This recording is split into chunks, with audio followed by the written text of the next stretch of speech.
កម្ពូលអាហារ4ប្រភេទនេះប្រៀបបីដូចជាឱសថទិព្វដែលអាចជួយកាត់បន្ថយជំងឺមហារីកបានយ៉ាងល្អបំផុត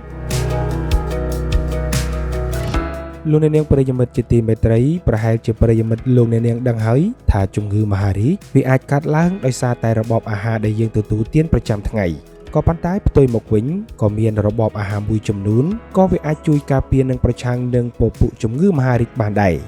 ដូច្នេះថាតើរបបអាហារអ្វីខ្លះដែលវាមានឥទ្ធិពលនិងអាចជួយកាត់បន្ថយជំងឺមហារីកបាននោះទី1ស្ពៃក្តោបពណ៌ស្វាយនិងផ្កាខាត់ណាឃីវស្ពៃក្តោបពណ៌ស្វាយនិងផ្កាខាត់ណាឃីវត្រូវបានគេរកឃើញថាវាសម្បូរទៅដោយសារធាតុ sulforaphane និងសារធាតុ indole gabinol ដែលពួកវាជួយដល់ការជួសជុល DNA នៅក្នុងកោសិការាងកាយនិងរារាំងការលូតលាស់នៃពពួកកោសិកាមហារីកទី2ពពួកបន្លែស្លឹកបៃតងបន្លែស្លឹកបៃតងវាក៏អាចជួយកាត់បន្ថយហានិភ័យជំងឺមហារីកនោះក៏ព្រោះតែវាសម្បូរទៅដោយសារធាតុ Fola ដែលជួយដល់ការបង្កើត DNA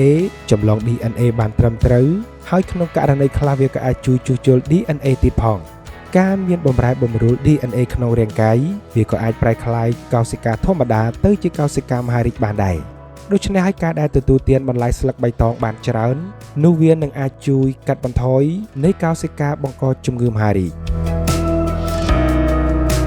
ទី3ពពួកអាស៊ីតខ្លាញ់ Omega 3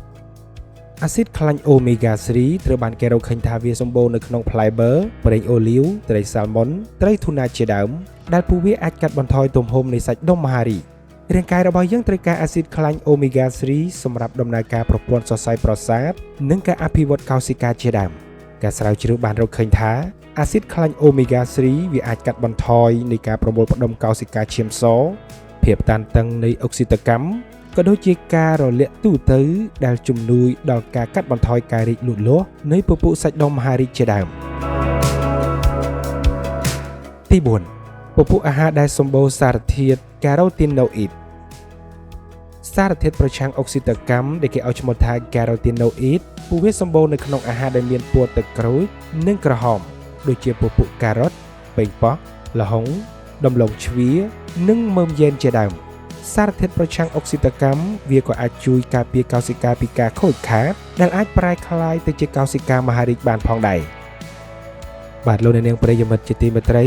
នេះគឺជាក្រុមអាហារ4ប្រភេទដែលត្រូវបានគេរកឃើញថាវាអាចមានសមត្ថភាពក្នុងការប្រឆាំងជាមួយនឹងកោសិកាមហារីកក៏ប៉ុន្តែបើទោះបីជាយ៉ាងណាក៏ដោយជំងឺមហារីកវាអាចបង្កឡើងដោយកត្តាជាច្រើនហើយអ្នកវិទ្យាសាស្ត្រនិងក្រុមគ្រូពេទ្យក៏បានណែនាំដែរថាដើម្បីកាត់បន្ថយជំងឺមហារីកយើងត្រូវជៀសវាងអាហារនិងកត្តាបង្កជំងឺមហារីករក្សាគីឡូឲ្យស្ថិតក្នុងរង្វង់ល្អចំពោះសុខភាពនិងត្រូវហាត់បានឲ្យបានទៀងទាត់និងជាប្រចាំផងដែរ